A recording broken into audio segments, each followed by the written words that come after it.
Well, gentlemen, Yes. congratulations for A Brixton's Tale. Thank you very much. First of all, how does it feel that it's being showcased at Slamdance this year?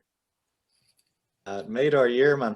It was yeah, it was great to see it. We were you always worry because it's an independent film, and we didn't know whether it would find an audience, and we were just hoping with our fingers crossed. And yeah, this is it's a huge thing for us. It means the world to us, really.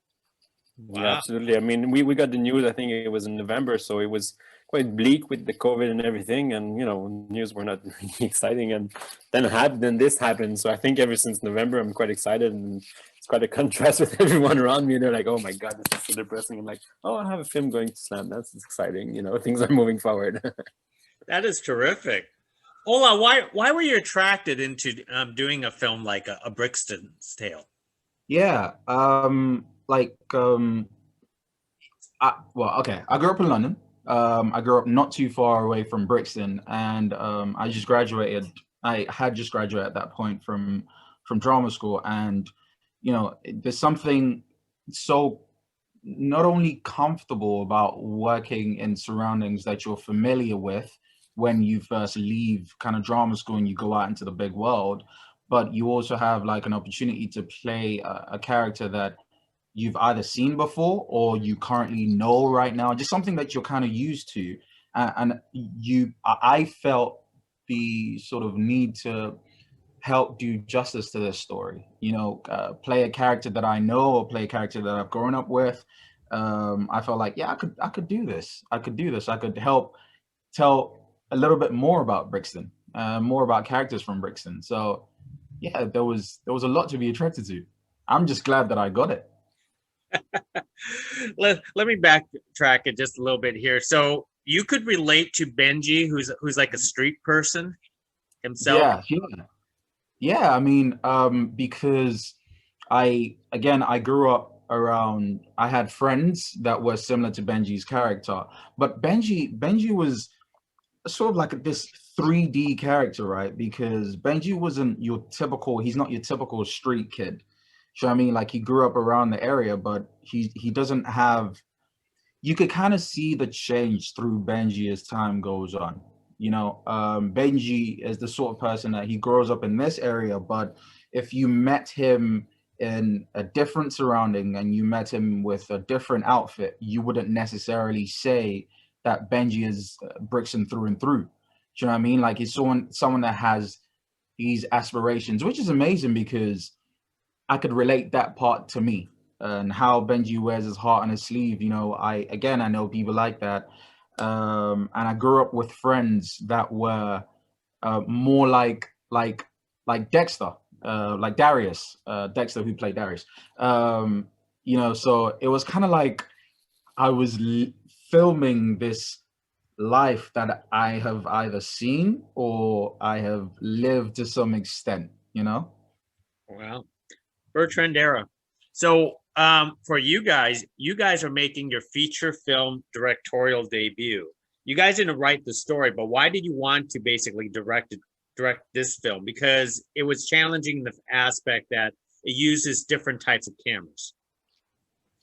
Yeah, I mean, that's something that we're both interested in anyway. So we're big fans of, say, Red Road by Andrea Arnold, Michael Haneke movies where that happens a lot.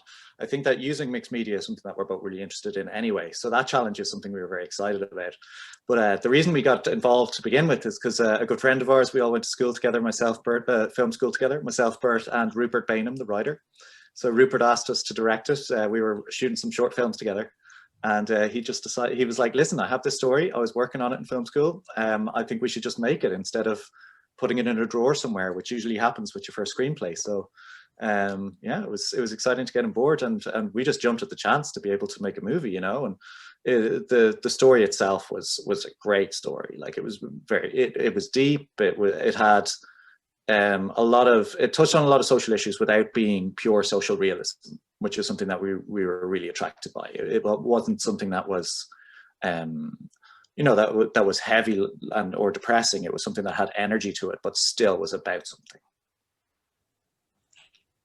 Now, Did you guys use different types of cameras? Because the female character, she actually had a hand camcorder. But did you even bother to use a hand camcorder, or did you actually use like all professional cameras, or a mix throughout the entire process?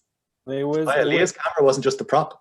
and, Leah's footage was from Leah's camera. What you see is what you get. yeah, yeah. And we did put some extra effects on it to make sure that it was clear that it wasn't if anything, the quality was too good out of that camera. So we had to put a few overlays on it in post to make sure that it was clear it wasn't from the Alexa. So that was one of the challenges, is to make sure it was clear enough that it wasn't a professional camera. Yeah, it was quite funny actually. This, we had a nice camera, an Alexa with really nice lenses, were anamorphic lenses, and we were really really nice, like big setup we had. And the cinematographer Christophe Brendel was shooting with this, and kind of he's used to this kind of equipment. But whenever he took out the handycam, he was so excited. There was a huge grin on his face, and he looked like a child, like wandering around. And it was really light for him, and he was just so excited. And we're like, oh my god, like this. It feels like the cinematographer has more fun with this, like really small cheap camera, whereas he had this really big camera. It was like, well, yeah, that's business as usual. It was quite funny. So at no point Lily was doing any camera work. No, we were rolling while she was shooting some of the scenes, but like Christophe shot her footage especially. So there was she had the camera rolling because she's a method actor, so she wasn't gonna walk around with a camera that was off, So she had the camera on and she had the camera rolling. But yeah, that's Christophe's cinematography for the most part. Yeah. Yeah, because obviously you'd see the whole technical crew if you'd see like the actual footage she was filming as we were shooting the film. Ola, was that something to get used to for on a production set where they're switching different types of cameras, and do you have to like act differently around these cameras? I mean, I would love to say at one point you kind of just forget that the cameras are there. And I think, funny enough, it was actually easier to forget that the cameras were there with the big cameras. I think like what kind of brought me back into it was like, I see this little camera in my face. I'm like, what?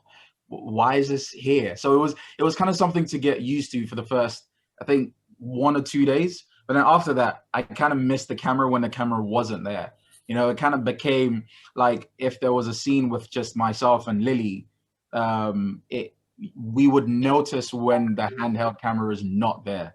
So I mean, it was like that third person that needed to be in the scene. So the first 2 days was kind of like, this is weird. But then the third day and so on, it was like, it needs to be here. We need this camera. So yeah, it was fun. It was fun, man. Now, before I forget, Ola, you said you live near Brixton. Now, I want to basically, because for us Americans who don't know, the area, Brixton is not necessarily a rough neighborhood, is it? No, like it's weird. Brixton is getting more and more sort of gentrified now, like a lot more gentrified. It seems to get a lot more gentrified every year. But yeah, it depends. Like I was trying to watch a documentary recently, and it was talking about LA, right? Los Angeles, and it was saying that on one side of LA, it's all beautiful and it's Hollywood and it's all glamorous and whatnot. But if you go down to another side of LA, you get a totally different area. And I mean, there are loads of places like that in England, but I think Brixton can also pass with that a little bit. But then what's so amazing about Brixton as well is, although there are different classes in Brixton, they, as Darragh will probably explain, probably better than I can, but like people kind of live so close to each other that it can feel a little bit like you're choking sometimes, living close to people that you just like, you're in a different world to me, but you're like my next door neighbor. So Brixton's an interesting place. I would definitely advise you to visit Brixton. It's really nice, without the pandemic, of course. Well, Darragh, tell us, was this all filmed in Brixton then? Yep. So even in the writing, Rupert and his writing partner, who helped on the story, Chimai, they lived in and around Brixton for, it must have been about a year before we even shot, and we developed a script for a long time. with the people from the community there, and they were incredible. I mean, a lot of the film is down to the guys in Summer Leighton Estate. So the estate we shot in, Rose, who plays Benji's mother, lives there, and so does Dexter, who plays Benji's cousin Darius. So those guys were also script editors on the film, script consultants. A bunch of them, Dennis is from the estate. He's an exec producer on the film. So basically we worked with them to create this, and everything, we were very careful. We wanted to be as authentic as possible, to make sure that this wasn't all just for effect, and this wasn't just a fantasy, that this was based in reality. So that's, so yeah, I mean, it's the same estate. The cast and the crew, a lot of them were from the same estate. So yeah, that's what you see is what you get on screen. Like, these are real locations. We can't afford studios, so obviously it's going to be the real locations. That is terrific. Ola, what did you develop a certain chemistry with Lily? Did you guys actually develop this prior to production, or did you actually develop it during the production? Yeah, we I'd say at the audition, I think the first or second callback, that round, we had a reading together, and that's where it started. And actually from that day and through rehearsals as well, we would go out, like just have lunch together and just talk together and just try to get to know each other a lot more. So because I always had that belief, and I'm sure she did as well, this belief of there is only, I mean, except the really, really great actors, there's a certain level that you can act to, you know, with someone that you don't know at all. So I needed to get to know you at least a little bit, you know, let me know some things about you, so that when we work together, the things that we can say with each other and how comfortable you can be around me and I can be around you will be at least real to some extent, you know. So yeah, we'll go out for lunch together and just talk, you know, talk and listen and try and make some jokes, some funny jokes, some not so funny jokes, and it was all part of it, you know.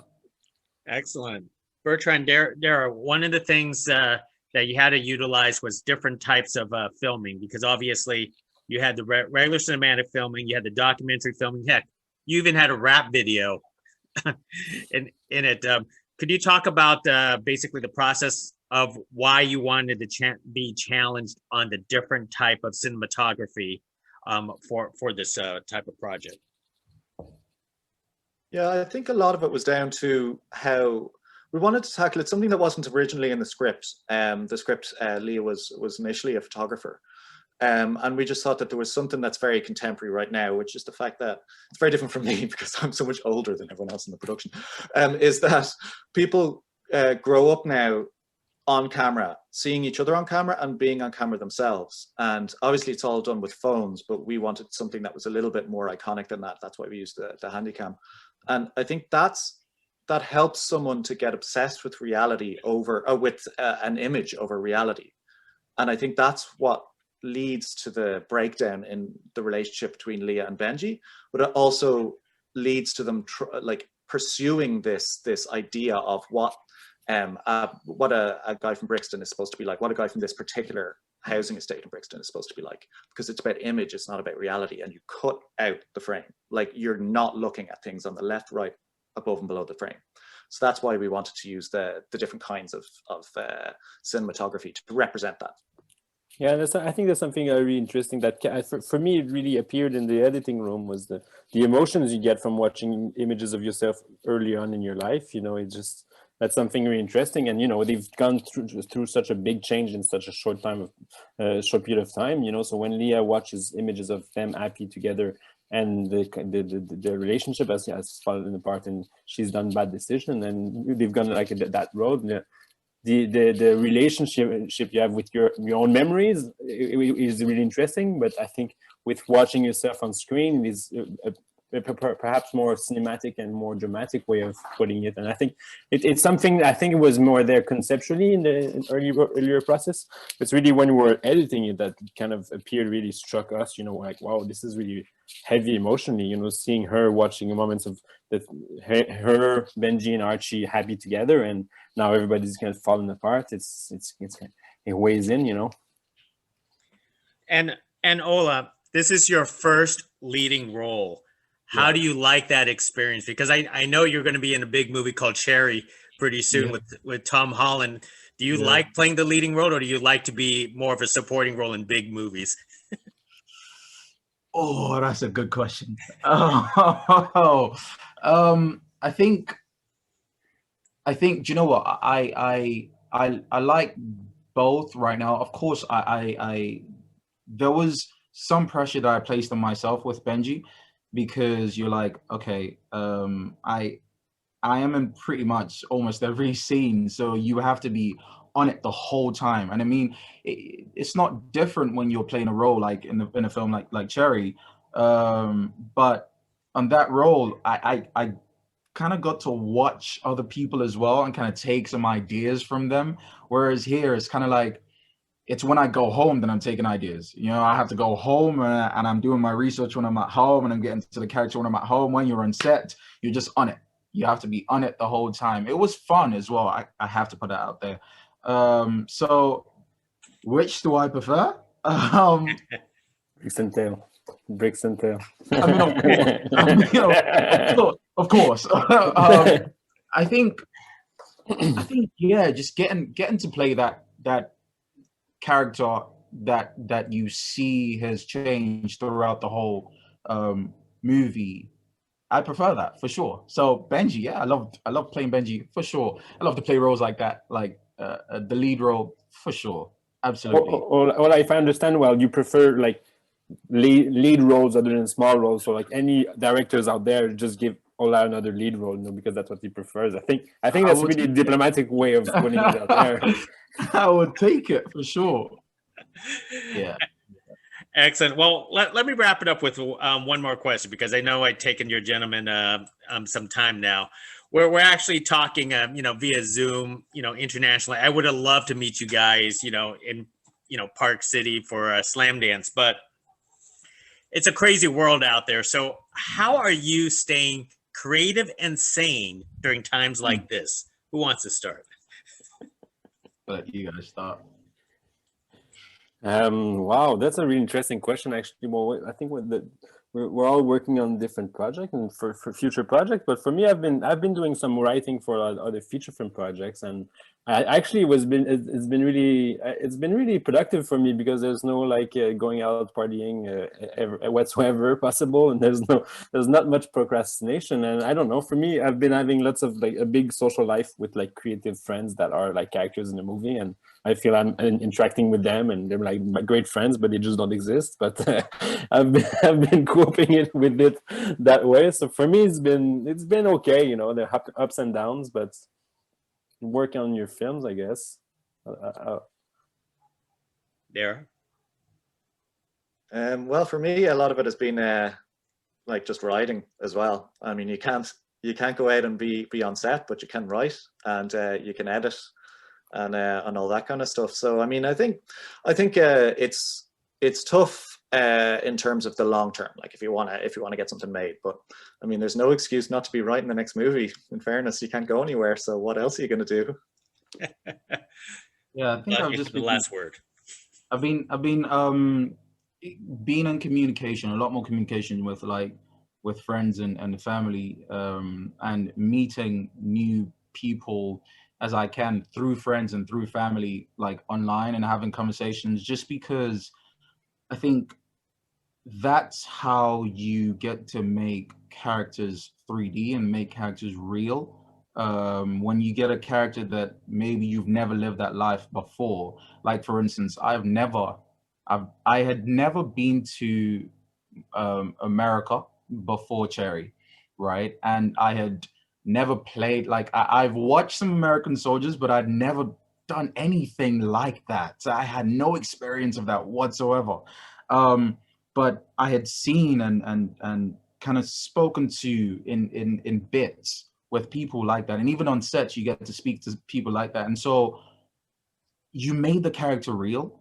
So from that, I kind of got, okay, if I'm able to talk to more people and get the experiences of more people, when roles come up or just life in general, you kind of know how to handle situations a lot better. You don't have to pretend, you actually get to live it for real. So that, as well as, you know, getting so excited to have Brixton Tale come out and to have Cherry come out and to have Limbo come out as well. So it's a good time, man. Right now, it's a good time. Last summer, maybe not so much, but right now, great. It's great. That is terrific. They need to give you more leading roles. Thank you. That's a conclusion indeed. Well, excellent, gentlemen. Hey, thank you very much for speaking with me. And once again, congratulations for showcasing A Brixton's Tale at Slamdance. Thanks for having us.